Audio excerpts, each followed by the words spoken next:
Can you get too much red light, and is that bad for you? Hi, I'm Dr. Chen. Welcome back to the LUMEBOX channel where we share science-based information about red light therapy.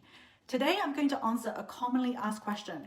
Can I get too much red light? And what happens if I do? Now, if this is your first time here, be sure to hit that subscribe button to get regular science-based red light therapy updates from our channel. Now, the way red light therapy brings about health benefits is very similar to exercise. It induces a small amount of stress in our bodies, which then activates our bodies to upregulate beneficial processes that bring about positive changes. So basically our bodies change in a positive way in response to stress. So in the same way you could potentially over-exercise, for example, if you're a couch potato and you suddenly decide to go run a marathon, you may feel that pain. The same can happen with red light therapy too, and this is a phenomenon called biphasic dose response. So more is not always better when it comes to red light therapy.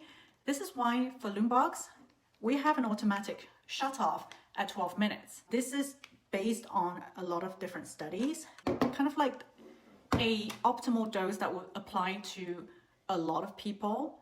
That said, it's important to remember that we're all bio-individuals. For example, if the two of us went out into the sun, I might tan very differently to you. I might start burning after 5 minutes, whereas you may be able to stay in the sun for 15 minutes before you burn. So we all have different biology and may require very different amounts of red light to achieve the same goal or purpose. So I don't like to be too prescriptive when it comes to red light therapy because the research is not really there yet as to what the ideal one dose is that's going to suit everybody. And I don't think we're going to find that. I think that we're probably going to land at a range that works for most people, but then there are always going to be outliers who require less or more. And this is why if you're a LUMEBOX customer, we provide a Kickstarter guide where I educate you on the general principles, but encourage you to listen to your body and adjust the treatment time according to how your body responds.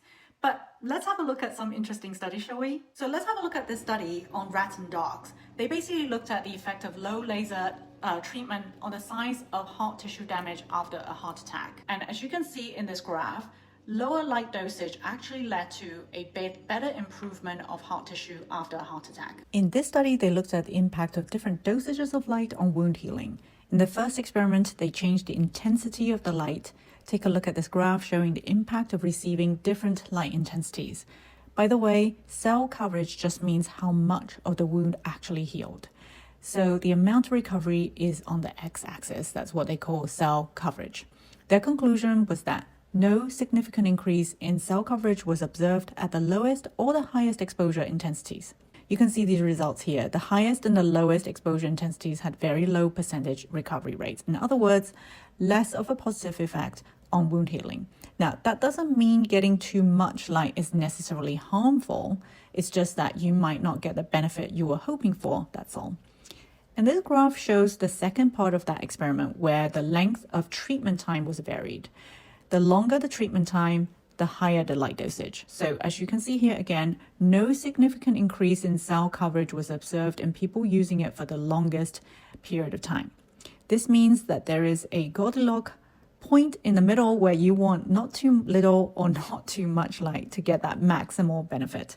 What this looks like for everybody is going to be different and really depends on the device you're using. If you're using a LUMEBOX, usually 1 cycle is where that Goldilocks point is, although for the skin, a lot of people only need 5 to 6 minutes. And when you purchase a LUMEBOX, you will receive our Kickstarter guide that explains some best practices, so check that out. So these studies show that more red light does not always lead to better results or more results.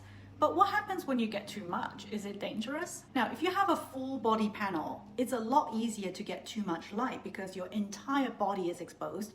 And some common side effects include things like headaches, feeling fatigued, soreness. So if you experience these symptoms when you receive red light therapy, particularly those big panels, obviously go to the doctor and get checked out, make sure it's nothing serious. But this could be a sign that you've received too much light and need to kind of dial it back. Another common thing I see is people do way too much on their skin because the skin is on the surface, so it's really easy to overdo. It receives a lot of light, whereas it's a lot harder to overdo deeper tissues like the joints and muscles. Studies show that our skin really needs very little light. So if you're using the LUMEBOX, which is very powerful, most people only need about 6 minutes, although we do have customers tell us that they need to use the full cycle of 12 minutes. So again, this comes back to bio-individuality. So if you don't see a benefit with just 6 minutes of treatment, you might want to increase it. And if you start to get dry skin, flaky, redness, you may have gotten too much, so you might want to dial that back. It's really important to listen to your body because we're all different. I can only give you general guidelines, but it may not apply to you. Now, I have not seen any studies reporting serious harm from too much red light therapy. Most of the studies, like the ones I just shared with you, show that if you get too much, you just don't get the desired benefit. And honestly, so far, it has been really hard for researchers to quantify what the ideal dose is for each goal. And I suspect this is because we're all different. And just like I can't tell you how much vitamin D to supplement with to get it to the optimal blood level, it's really hard for someone to set one number of how much red light to get that will apply to everyone. So the best thing to do is learn the general principles that I include in our Kickstarter guide for our customers, experiment and listen to your body. I hope this video has been helpful. Be sure to hit subscribe if you like science-backed information on red light therapy, and if you want to learn more about how to use red light therapy and how to find a reliable device to use at home, we have a free ebook in the caption. Thank you for watching.